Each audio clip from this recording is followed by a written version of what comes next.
2024 Paris Olympics have just begun and the buzz has started already around the inclusion of that new sport in the 2028 Olympics in Los Angeles.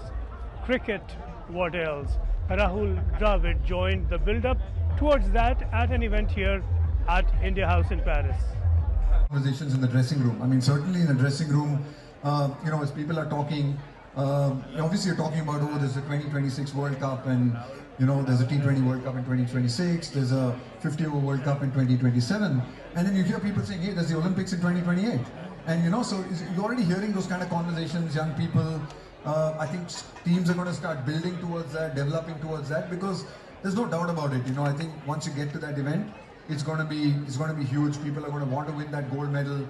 People are going to want to stand on a podium. People are going to want to be a part of a games village. People are going to want to be part of a great sporting event and interact with so many other great athletes. So yeah, I think as you get closer and closer to the event, I have no doubt about it that teams will start preparing well. I wouldn't be surprised if teams. I think a lot of athletes of other sports certainly do that. They actually get to these countries maybe a year in advance just to check out what the facilities are like. I'm sure you'll start seeing cricket teams trying to get to the US or trying to get to Los Angeles to get a sense of what it might be like, really to prepare for these events. But I have no doubt that teams are going to take this very, very seriously, and players are going to be fighting tooth and nail to be. There will be logistical challenges, of course, over cricket being played on the west coast of the US with audiences mostly in India, but really nothing stands between cricket and cricket fans.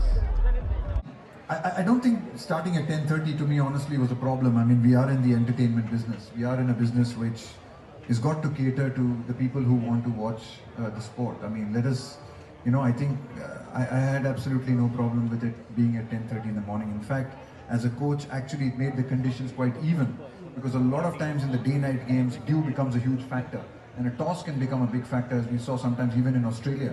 But at 10:30, that was not a factor. It was an even Stevens game for both players. So from a coaching perspective, in fact, I actually didn't mind the 10:30 game. Yes, in terms of facilities, I think it's challenging. Cricket it's not easy. It's not easy to get cricketing facilities where they don't exist. To get that up and running, it's not easy to do that. But again, I think that's where, of course, things may not be perfect every time.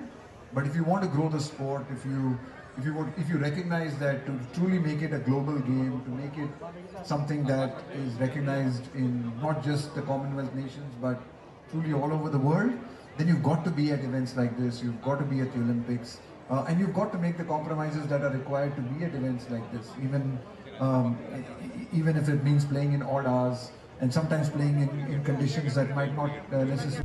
Not the least in this new excitement is the rising involvement and interest in women's cricket. I think women's cricket is already going forward. I don't really think it needs anything else. I think it's just fantastic to have both the men's and women's events now.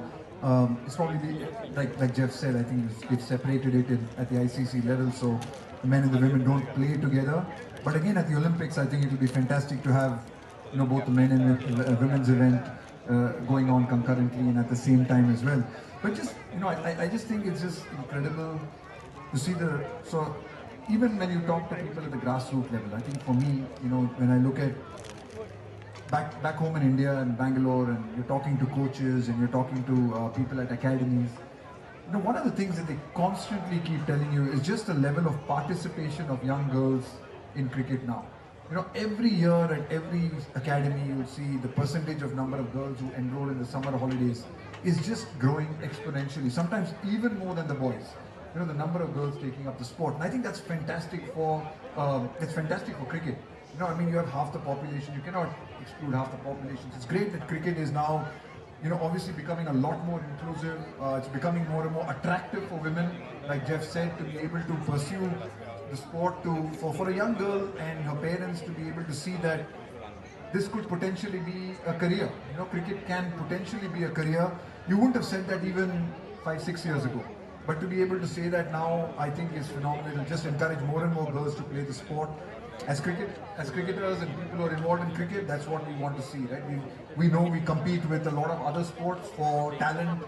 We compete with other sports for people to participate in our sport. And the more and more girls that we can get to play the sport, the better and better it is. So, yeah, I think it's just terrific.